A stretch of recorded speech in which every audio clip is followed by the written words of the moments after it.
Hello friends. आज हम आपको सिंह राशि के बारे में बताने जा रहे हैं और इसके क्या गुणधर्म है, ये कैसा फल आपको देती है। तो जैसा कि आप देख रहे हैं, सिंह राशि का जो चिन्ह है वो शेर है और इसका जो ओल्ड चिन्ह है वो ये कर्व लाइक स्ट्रक्चर है। In starting it is a full curve and then it's open. It's like tail of lion. राशि का चिन्ह आप देख ही चुके हैं, सिंह राशि है। सूर्य इसमें किस अवधि में विचरण करता है? 22 जुलाई से 22 अगस्त तक।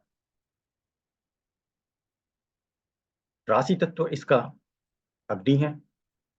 राशि के गुण फिक्स हैं। स्वामी सूर्य है।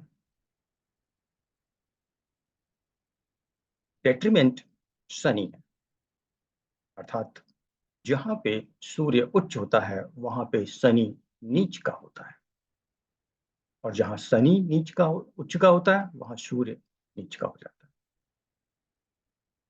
इस राशि में किसी भी ग्रह का कोई एग्जाल्टेशन नहीं है, उच्च का नहीं है, और ना ही किसी का नीच या फॉल है। तो भचक्र में आप ये देख सकते हैं, सूर्य पृथ्वी चक्कर लगा रही है। जब पृथ्वी ये लियो के सामने, ये जो शेप है तारों का, वो भी लियो लाइक स्ट्रक्चर बना रहे हैं। इसको अभी और डिटेल में बताएंगे। तो यहाँ पे जब सूर्य विचरण करता है तो हम कहते हैं कि वो सूर्य राशि में 5वीं नंबर की राशि है। कर्क के बाद पड़ती है और वर्गों से पहले है। कर्क के बाद कन्या से पहले सिंह राशि, इंग्लिश में कैंसर के बाद लियो, और वर्गों से पहले। अब इसको हम इसके तारों के रूप में डिटेल में देखेंगे। आप यहाँ देख सकते हैं जो तारों का स्ट्रक्चर है वो एग्जैक्टली लाइन के जैसा दिख रहा है। ये टेल है, ये उसकी बॉडी है, ये 4 लेग्स हैं, 2 फॉरवर्ड लेग्स 2 बैक लेग्स, और ये इसका नेक है और ये माउथ है। तो ये कौन से तारे बना रहे हैं वो हमने यहाँ बताए हैं। सिंह राशि बनाने वाले तारे ये 9 चमकीले तारे हैं, जिनमें 6 तारे एप्सिलॉन लियोनिस, म्यू लियोनिस, जीटा लियोनिस, गामा लियोनिस, ईटा लियोनिस, अल्फा लियोनिस, ये 6 मुख्य तारे हैं। बाकी 3 तारे एक समद्विबाहु त्रिभुज बनाते हैं, जो हैं बीटा लियोनिस, जिसे हम डेनेबोला ओल्ड नेम के नाम से जानते हैं, और ये शेर की पूंछ को बनाता है। ये डेनेबोला, ये लास्ट में है, इस शेर की पूंछ को बनाता है। और उसके शरीर के बाकी हिस्से को डेल्टा लियोनिस और थीटा लियोनिस द्वारा चित्रित किया जाता है। तो बाकी थीटा लियोनिस और डेल्टा लियोनिस है, और ये जो अभी समद्विबाहु त्रिभुज हमने बताया था, बीटा लियोनिस और अल्फा लियोनिस, एटा लियोनिस, वो समद्विबाहु त्रिभुज ये नीचे पीछे के 2 लेग बना रहे हैं। अचर राशि को ही हम फिक्स राशि के नाम से जानते हैं। तो यहाँ पे जो इस राशि में जन्म लिए हुए जातक होते हैं, वो जनरली उनका जो करियर होता है, जॉब होता है, वो फिक्स होता है, वो बार बार नहीं बदलता है। तो ये एक अचर राशि है, फिक्स राशि है। डेट्रीमेंट को मतलब अपोजिट होता है, इसका जस्ट अपोजिट शनि है। जहां सूर्य उच्च होता है उसके अपोजिट शनि होता है, अर्थात वहां पे शनि आके नीच का हो जाता है। अब थोड़ा सा डिटेल हम लोग देखेंगे और भी इसके गुणधर्म। तो ये हमारा सेलेस्टियल स्फीयर है। पृथ्वी को भू केंद्रित प्रणाली में पृथ्वी को केंद्र में माना गया है। सूर्य जिस पथ पे चल रहा है उसे क्रांति वृत्त कहते हैं, और उसी में सारी राशियां हैं। वर्नर स्प्रिंग इक्विनॉक्स या बसंत संपात से मेष राशि की शुरुआत होती है, पहली राशि है। यहां से चलता हुआ सूर्य मेष, वृष, मिथुन, कर्क, और उसके बाद अब सिंह राशि में यह विचरण कर रहा है, और उसी को हम स्टडी करने जा रहे हैं। 20 जुलाई से 22 अगस्त के टाइम में वो यहाँ पे होता है, सिंह राशि। तो सिंह राशि राशि चक्र की 5वीं राशि है और पूर्व दिशा की द्योतक है, मतलब पूर्व दिशा को बताती है, क्योंकि सिंह अर्थात सूर्य इसका स्वामी है, और वो सिंह पूर्व दिशा में ही उदित होता है। इसलिए यह पूर्व दिशा की उत्तक है। इसका चिन्ह शेर है। इसका विस्तार राशि चक्र के 120 अंश से 150 अंश तक है। वो आप देख सकते हैं, पांचवी राशि है, तो 5 3 जा एंड 5 4 जा, फोर्थ जब कंप्लीट होती है 5 4 जा, 3 4 जा एंड 30 इंटू 5 से आपको 150 मिल जाएगा। तो 120 से लेके एक 150 के बीच में ये राशि आती है। यह अंशात्मक विस्तार है। सिंह राशि का स्वामी सूर्य है और इस राशि का तत्व अग्नि है। इसके 3 देश कारण और उनके स्वामी सूर्य, गुरु और मंगल हैं। इसके अंतर्गत मघा नक्षत्र के चारों चरण मा मी मू में जो लोग इस नक्षत्र में जन्म लेते हैं, उनके नक्षत्र जो नाम होते हैं उसकी शुरुआत मा मी मू और मे से होती है। तो इसके अंतर्गत मघा नक्षत्र के चारों चरण, पूर्व फाल्गुनी के भी चारों चरण, और जो इसमें जन्म लेते हैं जातक पूर्व फाल्गुनी में, उनके नाम भी मो, टा, टी या टू से शुरुआत करते हैं। और उत्तरा फाल्गुनी का सिर्फ पहला चरण और उसका वर्णाक्षर है टे, ये आते हैं। अर्थात 9 चरण पूरे हो गए। मघा के 4, पूर्व फाल्गुनी के 4 और उत्तरा फाल्गुनी का 1, और इनसे पूरी 30 डिग्री की राशि बनके तैयार हो गई। हर चरण 3 डिग्री 20 मिनट का होता है, ये पहले हम बता चुके हैं। इसका रंग पूर्वार्ध पीला तथा उत्तरार्ध पांडु तथा अंग पीठ है। शेर का जैसा कलर होता है। इसका रंग पूर्वार्ध पीला तथा उत्तरार्ध पीछे का पांडु कलर होता है। और ये राशि 5वें नंबर की राशि हमारे शरीर में पेट को इंगित करती है। यह शीर्ष उदय राशि है, अर्थात जब पूर्व दिशा में यह राशि उदित होती है तो सबसे पहले शेर का सिर उदित होता है। अर्थात जब यह पूर्व दिशा में उदित होती है तो इसका अगला हिस्सा पहले आता है। यह राशि जब कमजोर हो, अर्थात जब सूर्य कमजोर हो, तो माणिक, तांबड़ा, रतुबा, लाल हकीक इत्यादि पहनना चाहिए, या फिर बेल खाना चाहिए, या अखौड़ा या मदार चढ़ाना चाहिए सूर्य देव को। तो इन जड़ी बूटी का उपयोग करने से भी आपको बहुत फायदा। अब नक्षत्रों, जिन नक्षत्रों से यह सिंह राशि बनी है, तो सिंह राशि 120 से 150 अंश तक है। नक्षत्र मघा के चारों पद 1 2 3 4, पूर्व फाल्गुनी के 1 2 3 4 पद, उत्तर फाल्गुनी का 1 पद। मघा के स्वामी जो हैं केतु हैं, पूर्व फाल्गुनी नक्षत्र के स्वामी शुक्र हैं, उत्तरा फाल्गुनी नक्षत्र के स्वामी सूर्य। जिनका पूर्व फाल्गुनी में जन्म होता है वो शुक्र की महादशा में जन्म लेते हैं। जिनका मघा में होता है वो केतु की महादशा में, और उत्तरा फाल्गुनी में जिनका जन्म होता है वो सूर्य की महादशा में जन्म लेते हैं। यहीं से उनकी महादशा शुरू।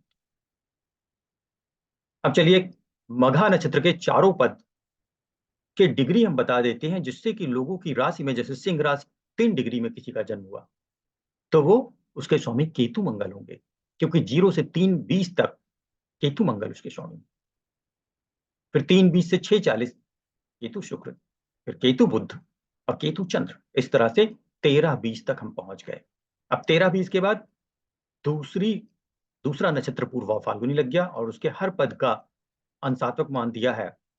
पूर्वा फाल्गुनी का प्रथम पद शुक्र सूर्य 13 20 से 16 40, फिर 16 40 से 20 के बीच में शुक्र बुध, फिर शुक्र शुक्र 20 से 23 20 तक, और शुक्र मंगल 23 20 से 26 40 के बीच में जिन लोगों का जन्म होता है तो उनका स्वामी शुक्र मंगल होता है। इसी तरह से यदि इस राशि के अंतिम पद 26 डिग्री 40 मिनट से लेकर 30 डिग्री के बीच में जिसका भी जन्म होता है तो उत्तरा फाल्गुनी में जन्म माना जाता है, और उसका स्वामी होता है सूर्य गुरु। ये निकाला कैसे जाता है? यहाँ पर 9 नक्षत्र लिखें एक दूसरे के बगल में लाइन बना के, और हर 3 नक्षत्र का एक कॉमन लॉर्ड होता है। शुरू से पहली लाइन में केतु, फिर शुक्र, शुक्र के बाद सूर्य, और इस तरह से आगे कंटिन्यू करते हैं। फिर उस राशि के नवांश में जाकर अंशों के अनुसार उपलॉर्ड भी होते हैं।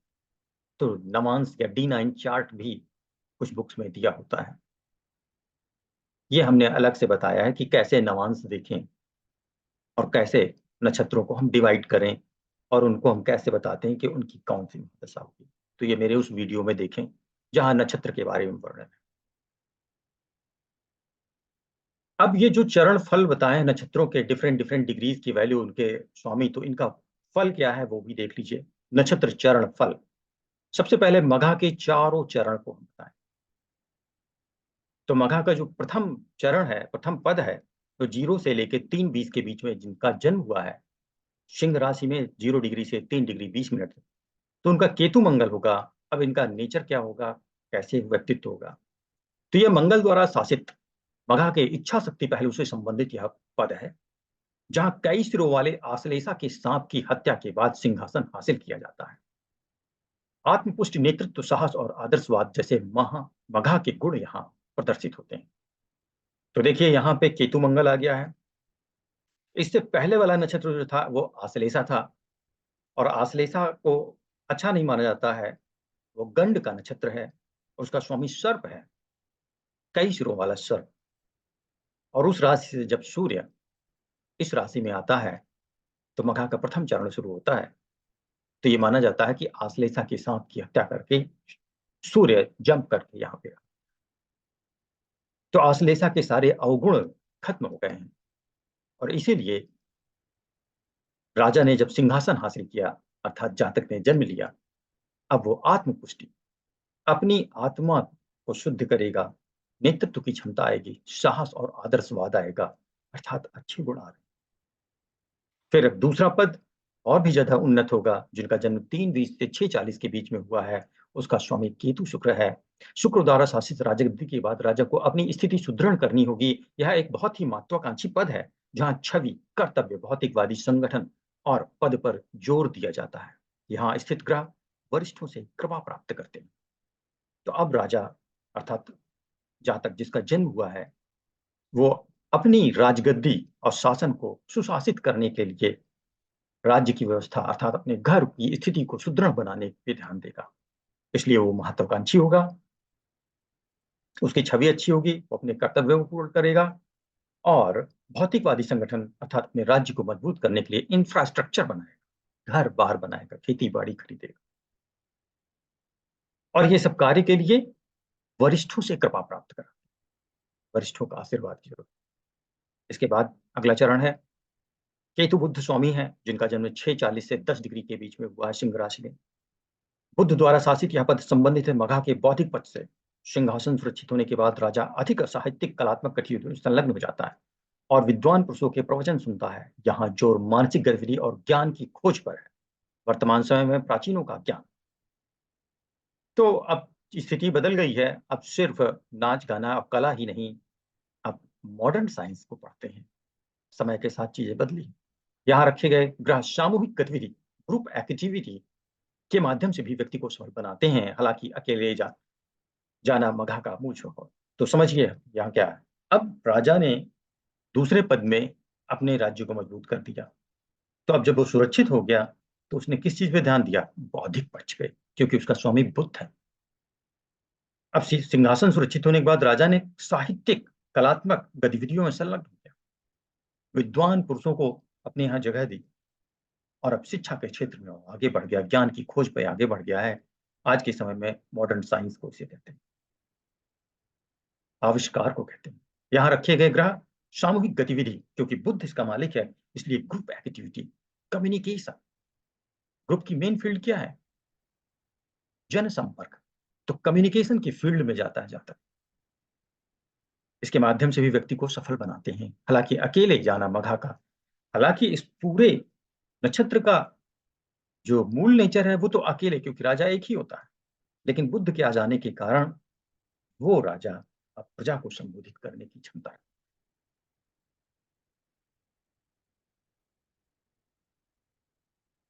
मघा का अंतिम चरण, लास्ट पद, केतु चंद्र स्वामी है, 10 डिग्री से 13-20 डिग्री के बीच में जिन जातकों का जन्म हुआ है। चंद्र द्वारा शासित पद, जो मघा के रीति रिवाजों, समारोहों, पूर्वजों की पूजा और पारिवारिक गौरव के प्रति प्रेम को उजागर करता है। यहाँ राजा अपनी प्रजा की भलाई, अपने परिवार जीवन पर ध्यान केंद्रित करता है और अपने वंश को आगे बढ़ाने के लिए संतान की तलाश करता है। इस पद में स्थित ग्रह व्यक्ति को अपने परिवार, पूर्वजों और अपनी दानशीलता पर गर्व कराते हैं। ग्रह यहाँ भौतिक समृद्धि के लिए बहुत अनुकूल नहीं है, और किसी न किसी रूप में आत्मविनाश के माध्यम से उथल पुथल पैदा करते हैं। केतु चंद्र की, चंद्रमा यहाँ बहुत चिंतित हो जाएगा केतु के कारण। चंद्रमा वैसे भी मनन का ग्रह है, चिंतन का ग्रह है, और अगर केतु हो तो वो चिंता थोड़ा सा नेगेटिव हो जाती है। इसलिए चंद्र द्वारा शासित पद जो मैंने कहा कि रीति रिवाजों, समारोह, पूर्वजों की पूजा और पारिवारिक गौरव के प्रति प्रेम को उजागर करता है। इसलिए वो इस तरह के जो कर्म कर रहा है समाज की भलाई के लिए, यहाँ राजा अपनी प्रजा की भलाई और अपने परिवार पे भी ध्यान देता है, अपने परिवार पे ध्यान देता है, अपने वंश को बढ़ाने के लिए संतान, पत्नी की तलाश करता है, फिर संतान के बारे में सोचता है, अपने परिवार पूर्वज का मान बढ़ाने के लिए कार्य करता है, अपनी प्रजा का मान बढ़ाने के लिए दानशीलता पे गर्व करता है। तो यहाँ बहुत कुछ उथल पुथल है। तो यहाँ भौतिक समृद्धि के लिए ये अनुकूल नहीं है, और कहीं ना कहीं इसमें आत्मविनाश के माध्यम से उथल पुथल पैदा, केंद्र केतु जब भी होता है तो थोड़ा उथल पुथल होती है। अगला नक्षत्र पूर्वा फाल्गुनी आ रहा है और इसके चारों चरण का फल बताते हैं। अब सिंह राशि में जिनका जन्म 13 डिग्री 20 मिनट से लेकर 16 डिग्री 40 मिनट के बीच में हुआ है, तो शुक्र सूर्य उसका स्वामी है। वैसे भी इस राशि का स्वामी भी सूर्य है, आप शुक्र सूर्य स्वामी हो गए हैं। तो सूर्य द्वारा शासित यहाँ जोर है सिर्फ मैं और अधिक मैं पर। तो ऐसा व्यक्ति सिर्फ मैं करता है और वो दूसरों की नहीं सुनता है, यही उसकी सबसे बड़ी गलती हो जाती है। थोड़ा सा अहंकार इसे कहते हैं। विकसित आत्माएं अपनी आत्मिक शक्ति के उपयोग आसपास के लोगों के दिमाग को रोशन करने के लिए कर सकती हैं। विकसित आत्माएं मतलब जो थोड़ा सा वयस्क हो गए हैं या प्रौढ़ावस्था में आ गए हैं, क्योंकि ऊर्जा बहुत होती है सूर्य की, तो वो लोगों की जिंदगी रोशन करने के लिए उस ऊर्जा का उपयोग करते हैं। पर युवा आत्माओं के लिए इस पद में ग्रह केवल अहंकार को बढ़ाते हैं, क्योंकि उनके पास एनर्जी इतनी होती है कि उसको वो होल्ड नहीं कर पाते, और इस कारण से अहंकार बहुत बढ़ता है उनका। तो कुल मिला के क्योंकि सूर्य राजा है, तो गरिमा और राजसत्ता कीवर्ड है यहाँ का। गरिमा और राजसत्ता। गरिमा किसकी? शुक्र की, Venus, modesty of a female. सूर्य, राजसत्ता। तो कीवर्ड यहाँ का है।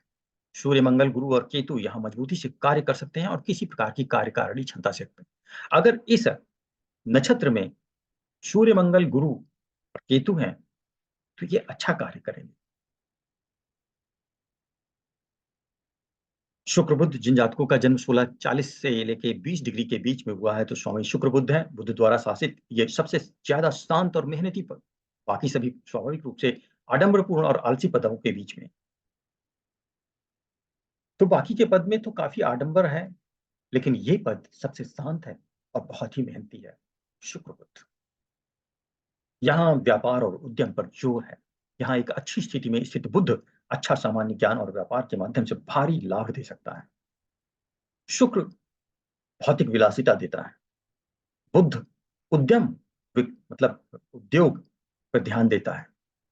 और जब इन दोनों का संयोग होता है तो वो जातक भौतिक विलासिता के फील्ड में कोई व्यापार लगा सकता है और उसमें बहुत सफल हो सकता है, क्योंकि दोनों स्वामी, दोनों ग्रह इस चीज को सपोर्ट करेंगे। तो भौतिक सुख सुविधाओं को बनाने वाले यंत्र मंत्र जो भी हैं, सामान है, वहां पे उस चीज का उद्यम करने से लाभ हो। अब इसके बाद जो पद है पूर्वा फाल्गुनी का तीसरा पद, इसका स्वामी शुक्र और शुक्र, शुक्र के अंदर शुक्र, यह 20 डिग्री से 23 डिग्री 20 मिनट के बीच में जन्मे जातकों के लिए है। शुक्र द्वारा शासित यह पद पूर्वा फाल्गुनी का कृपालु रचनात्मक शुक्र पहलू। यहाँ जोर यात्रा, सद्भाव, विश्राम, परिष्कार, परामर्श, निर्माण और सुंदरता की सराहना पर है। क्योंकि यह पुष्कर नवांश पद है, इस पद में शुक्र विशेष रूप से मजबूत है। सूर्य को छोड़कर अधिकांश ग्रह यहाँ अच्छे परिणाम देते हैं। तो शुक्र द्वारा शासित है, यहाँ कृपा, रचनात्मकता, शुक्र रचनात्मकता, नई नई बहुत चीजों को बनाना, कला से संबंधित है। यहाँ जोर यात्रा, सद्भाव, विश्राम, परिष्कार, परामर्श, निर्माण और सुंदरता, मेनली सुंदरता, क्योंकि शुक्र यहाँ पे वर्गोत्तम है। क्योंकि यह पुष्कर नवांश पद है, इसी को हम वर्गोत्तम भी कहते हैं। तो शुक्र विशेष रूप से मजबूत है और इसलिए उससे संबंधित कार्य यहाँ सफल होंगे। अब पूर्वा फाल्गुनी का चौथा पद, शुक्र मंगल इसके स्वामी, 23 डिग्री से लेके 23:20 से लेके 26:40 डिग्री तक जिनका जन्म हुआ है, उन लोगों के लिए मंगल द्वारा शासित यहाँ जोर तीव्र भावनाओं, घर, परिवार, जीवन, आत्मचिंतन और व्यक्तिगत वीरता पर है। जुनून यहाँ बहुत मजबूत है और जीवन में सभी चीजों को मंगल की भावना से देखा जाता है।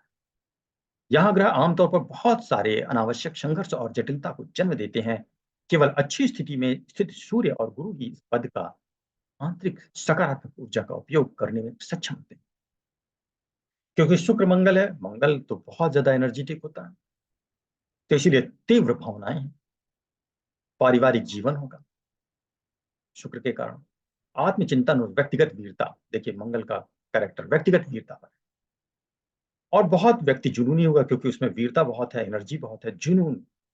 और जीवन में सभी चीजों को मंगल की भावना से, मतलब पराक्रम से पाने की भावना से जाने का, वो चाटुकारिता, चतुराई ये सब नहीं, पराक्रम से। यहाँ ग्रह आमतौर पर बहुत सारे अनावश्यक संघर्ष और जटिलता को जन्म, क्योंकि हर जगह पराक्रम काम नहीं आता, कुछ जगह पे रणनीति काम आती है। पर मंगल अपने स्वभाव के अनुसार पराक्रम ही करेगा और इस कारण से थोड़ा जटिलता हो सकती है, आसान काम भी मुश्किल हो सकता है। केवल अच्छी स्थिति में स्थित सूर्य और गुरु ही इस पद को हैंडल कर सकते हैं, क्योंकि वही मंगल के मालिक हैं। क्योंकि सूर्य राजा है और गुरु मंत्री है, मुख्यमंत्री है, और मंगल सेनापति है। तो मंगल सिर्फ इन्हीं दोनों की बात सुनता है, और उसकी एनर्जी को सिर्फ यही दो ग्रह अगर इस नक्षत्र में हैं तो सकारात्मक बना सकते हैं। अब सिंह राशि का जो अंतिम चरण है, पद है नक्षत्रों का, वो है पूर्वा उत्तरा फाल्गुनी का प्रथम पद। सूर्य गुरु इसके स्वामी हैं। 26 डिग्री 40 मिनट से लेकर 30 डिग्री के बीच में जन्मे जातक इसमें आते हैं। तो गुरु द्वारा शासित यह पद संबंधित है सौर प्रकृति के बृहस्पति पक्ष की ओर। यह सूर्य गुरु युति, यह सूर्य और गुरु की युति की तरह है और एक मजबूत नैतिक स्वभाव देता है, एक सलाहकार क्षमता के साथ। यहाँ स्थित ग्रह जब तक रहते हैं तब तक भाग्यशाली विस्तृत परिणाम। तो देख लीजिए, राजा और उसका मंत्री दोनों साथ हैं। तो इसीलिए यहाँ पे बताया गया कि यह पद संबंधित है सौर प्रकृति के बृहस्पति पक्ष की। और ये युति एक मजबूत नैतिक स्वभाव देता है, किस तरह का? सलाहकार, क्योंकि बृहस्पति सूर्य का सलाहकार है। तो इसलिए जब तक ये दो ग्रह रहते हैं तो बहुत ही भाग्यशाली रिजल्ट आता है और बहुत ही विस्तृत परिणाम मिलते हैं, मतलब बहुत ही ज्यादा सफलता मिलती है। अब हम लोग नक्षत्रों का पूरा कैरेक्टर पढ़ चुके हैं। जो लोग बहुत सूक्ष्म अध्ययन करना चाहते हैं डिग्री वाइज, उनके लिए ये था। अब हम जनरल स्टडीज पे जाते हैं, राशि का सारे नक्षत्र एक साथ क्या फल दे रहे हैं। तो सिंह लग्न और सिंह राशि,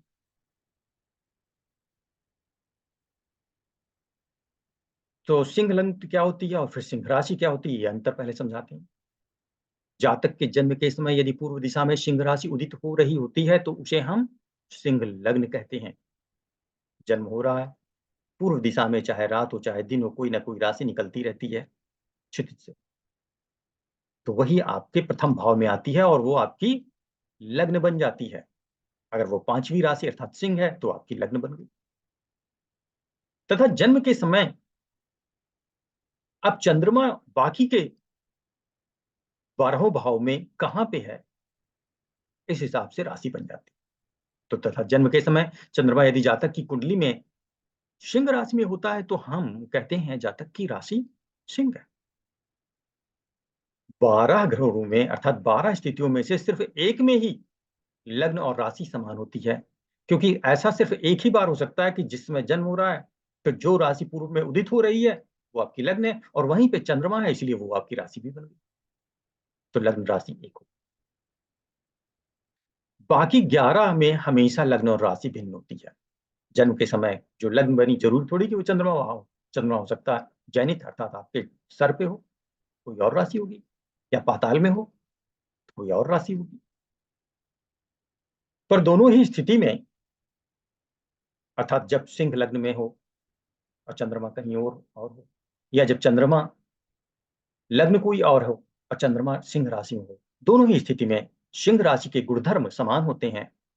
पर जातक के गुणधर्म जब सिंह लग्न होती है तो शरीर और मन दोनों को कंट्रोल करती है, और जब यह सिर्फ राशि होती है लग्न कोई और होती है तो सिर्फ मन को कंट्रोल करती है, इंगित करती है, क्योंकि चंद्रमा मन का मालिक है, सोच का मालिक है। तो चलिए इसको कुंडली में देख लेते हैं, समझ लेते हैं। तो यहां सिंह लग्न क्यों कह रहे हैं? क्योंकि प्रथम भाव में पांचवी राशि लगी है, ये है मेरा 12 घर, 12 हाउसेस। इन 12 हाउस में ये प्रथम हाउस है। प्रथम हाउस में जन्म के समय सूर्य पूर्व दिशा में ये राशि उदित हो रही थी, जिसका नंबर है 5 नंबर, सिंह राशि। यहाँ पे ग्रह देखिए वीनस है, तो उससे कोई फर्क नहीं पड़ता। तो लग्न यहाँ पे 5 नंबर था, सिंह, सिंह हो गया। दूसरी स्थिति में देखिए, यहाँ पे जन्म के समय पूर्व दिशा में जो राशि उदित हो रही है वो 8 नंबर वृश्चिक है, इसलिए लग्न वृश्चिक हो गई। पर चंद्रमा उस टाइम में एकदम सर्प पे था, अर्थात रात का समय रहा होगा। सूर्य क्योंकि 11वें हाउस में है, तो ये आप रात नहीं, ये कह सकते हैं कि लगभग लगभग दोपहर होने वाली है। तो उस टाइम में चंद्रमा 5वीं राशि में था, अर्थात सिंह राशि में था। तो लग्न यहाँ वृश्चिक है, पर राशि यहाँ सिंह है, क्योंकि चंद्रमा सिंह राशि में।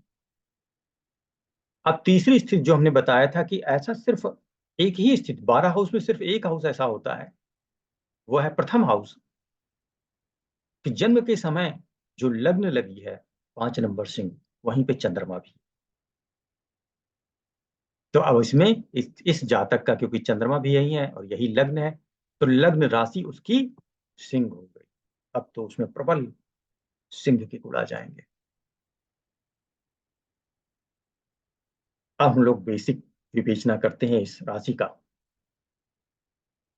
सिंह लग्न में त्रिकोण 1, 5, 9 के स्वामी क्रमशः सूर्य, गुरु और मंगल होते हैं, और इन्हीं की उचित अनुचित स्थिति जातक का भविष्य निर्धारित करती है। यदि यह पीड़ित है तो इनकी पूजा, उपासना, यंत्र मंत्र तथा नग से लाभ होता है।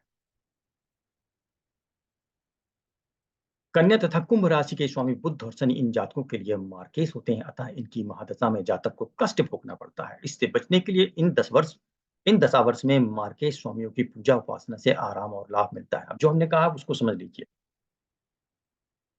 ये है लग्न की, लग्न में सिंह राशि लगी है, और ये त्रिकोण का प्रथम कोना है, शीर्ष है। त्रिकोण के 3 कोने होते हैं, तो ये हो गया प्रथम हाउस, 5वां हाउस और 9वां हाउस। ये त्रिकोण के 3 कोने हैं और ये अति शुभ होते हैं। तो जब त्रिकोण के पहले कोने में 5वीं राशि है, अर्थात सिंह है, तो दूसरे कोने में, अर्थात 5वें हाउस में 9वीं राशि, अर्थात बृहस्पति की धनु राशि लगी है, और 9वें हाउस में ये जो 1 नंबर राशि लगी है मंगल की मेष है।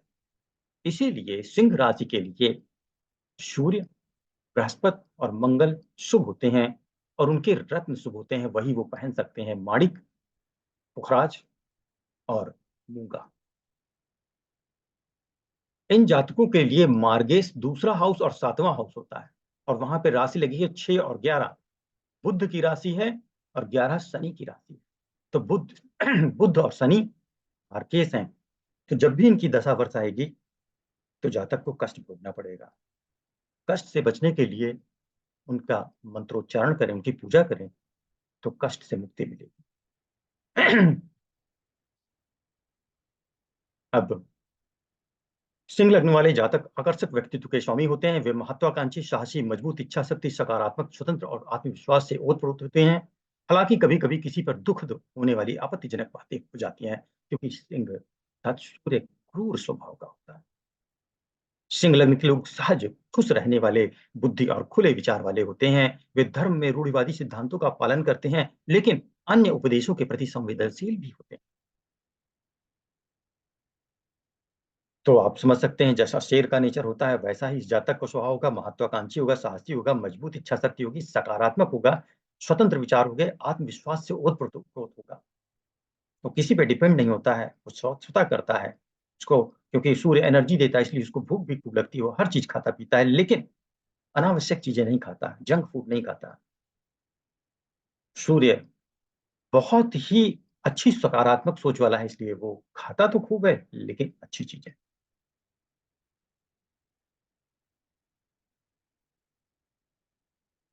सिंह लग्न वाले जातक आनंद से जीवन व्यतीत करने वाले, शत्रु और विरोधियों पर विजय प्राप्त करने वाले होते हैं। स्पष्टवादी होते हुए आप निष्कपट और मनसा वाचा प्रमाण का पवित्रता से पालन करने वाले होते हैं।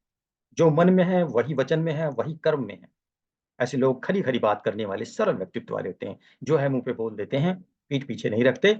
यही उनकी सरलता है, जिसमें उन्हें अच्छी तरह से पता रहता है कि उन्हें क्या करना चाहिए और उसे प्राप्त करने के लिए उस प्रोत्साहित तरीके का प्रयोग करना चाहिए। और इन जातकों को हमेशा ही पता होता है कि किस रास्ते क्या करना है उन्हें, और उसका सही तरीका क्या है। ये नीच कर्म से हमेशा घृणा करते हैं और धैर्यवान और उदार, और आप जिस कार्य को करेंगे उसे पूरी ईमानदारी से करेंगे। आप अपनी मर्यादा के पालन में सर्वदा तत्पर रहते हैं। आपके रहन सहन से बड़प्पन अनोखा होगा, मित्रता में अटल और विश्वास पात्र। तो इनका बड़प्पन अनोखा होता है, मित्रता में अटल और विश्वास पात्र होता है। आप केवल दयालु ही नहीं बल्कि सतपात्र की रक्षा में भी तत्पर रहेंगे। तो दयालु तो होते ही हैं, अगर इनको लगता है कि ये व्यक्ति अच्छा है तो उसकी रक्षा में भी ये तत्पर होते हैं। दुख के समय में आप अपनी सुरक्षा के लिए काम करेंगे। जब इन्हें लगेगा कि इनके लिए कुछ प्लानिंग हो रही है गलत तरीके की, तो ये अपनी सुरक्षा पे भी ध्यान देते हैं। राजा है तो ध्यान तो देगा ही। आपको अपने उद्यम और उद्यम का फल पूर्ण रूप से प्राप्त नहीं होगा, क्योंकि राजा प्रजा के लिए कर्म करने के लिए पैदा होता है, अपने लिए नहीं करता है वो। ये विशेष ध्यान दीजिए। इसीलिए आपको अपने उद्यम और उद्यम का फल पूर्ण रूप से प्राप्त नहीं होता है। तो जो जातक सिंह राशि में जन्म लेते हैं, कभी कभी ये उनकी व्यथा होती है, और वो कहते भी हैं हमसे कि जो इतना कर्म किया और फल नहीं मिला मुझे, वो इसीलिए नहीं मिला क्योंकि आप राजा हो। वो सारा कार्य तो अपने प्रजा के लिए किया था। तो लोगों पर आपकी गुणवत्ता का प्रभाव विशेष रूप से पड़ता है। आप अपने कार्य और साहस से दुनिया का कोई भी टारगेट अचीव कर सकते हैं, क्योंकि आप राजा हैं। तो आप अगर मन लगा के करेंगे तो विजय तो आपको मिलनी तय है। अब आर्थिक स्थिति, सिंह राशि में जन्म लेने वाले जातकों के लिए धन प्रदाता ग्रह बुध होता है। धनेश बुध की शुभाशुभ स्थिति से धन स्थान से संबंध जुड़ने वाले दृश्य संबंध संकेत की स्थिति से ज्योतिष की आर्थिक स्थिति, आय के स्रोत और चलाचल संपत्ति का पता चलता है। इसके अलावा लग्नेश सूर्य, पंचमेश गुरु, भाग्येश मंगल की सहायक वस्तु भी सिंह लग्न वालों को धन ऐश्वर्य प्राप्त करने में पूर्ण सहयोग प्रदान करता है। ये त्रिकोण के स्वामी की बात है, जो कि हम पहले ही बता चुके हैं। और धन प्रदाता ग्रह बुध इसलिए किया गया कि दूसरी राशि 5 के बाद 6 नंबर आती है, वो सेकंड हाउस, वो संचित धन, संचित ज्ञान की बात करता है। तो उसका स्वामी बुध है, तो इसलिए बुध इनका मार्केश भी है, साथ में धनेश भी है, धन देगा।